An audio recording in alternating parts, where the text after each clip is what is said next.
You're telling my wife to leave? Jordan's voice sliced through the elegant dining hall just as a hush fell over the crowd. Hello, story lovers? Where are you watching from today? Drop your city in the comments and share. Was this all just a mistake or something far more intentional?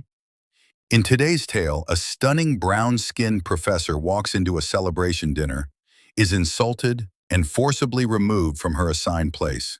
But just 5 minutes later, a rare Tesla model rolls up and completely dismantles the illusion of status in that restaurant. Who really owns the venue? Why was she singled out? And what unfolds when quiet strength collides with corporate truth? Stay with us, because this story leads to a reckoning you won't expect.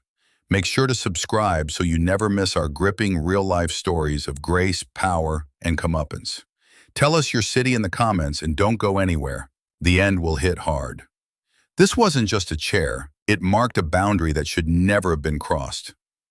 Alina Moore stared at the ivory envelope sitting on the edge of her kitchen counter, its golden embossing catching the gentle morning sun like it knew it didn't belong.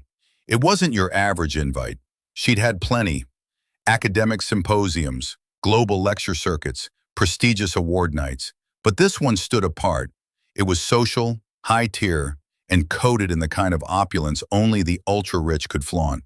It wasn't simply a birthday celebration. It was the 6th birthday of Madison Langford, the daughter of Cynthia and Richard Langford, hedge fund elites and partners in several real estate ventures with Jordan, her husband. The event was being held at Vivre Blanc, the city's most coveted restaurant, a place where reservations had wait lists longer than some Ivy League admissions, and where the menu didn't list prices, only symbols of prestige. Jordan, ever, the silent player in luxury circles, had mentioned the party casually over dinner 2 weeks ago. They asked if we'd attend. I said yes for both of us, he'd said, between bites of salmon and market greens. Alina had raised an eyebrow. Both? It's just a formality. You'll enjoy it, he said with a playful wink. Like attending was as easy as agreeing. Like showing up required no thought at all. But Alina had never cared for that kind of formality, the kind laced with hidden expectations and watchful eyes.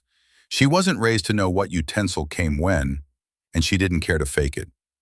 Still, as she looked back at the envelope, a subtle pull tightened in her chest. Not fear, something quieter, something she'd learned to trust. It wasn't anxiety, it was awareness. She knew the kind of rooms where glances landed before words were spoken, where skin was noticed before achievements. And yet, she chose to go.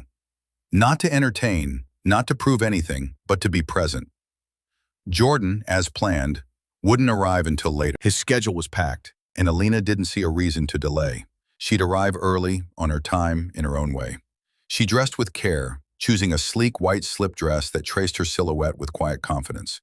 No flashy labels, no loud accessories, just poise. No designer bag in hand, no attention-grabbing heels, just elegance rooted in purpose. Her coiled hair was tucked neatly into a low, effortless bun. She didn't need embellishment. Her presence would be enough. At 3 o'clock sharp, the Uber pulled up to Vivre Blanc's immaculate front entrance.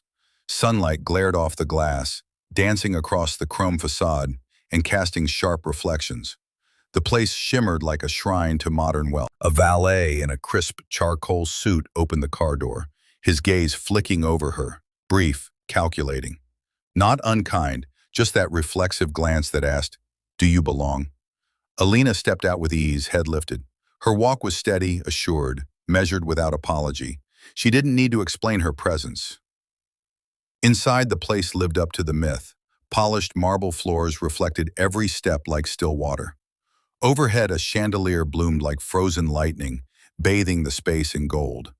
The air held a promise. Hints of truffle, cold champagne, and quiet money drifted through the room, just enough to impress without shouting. At the host stand, a young blonde with a perfect bun and a practiced smile stood poised. Her name tag read, Amber. Alina offered a courteous nod. "Good afternoon,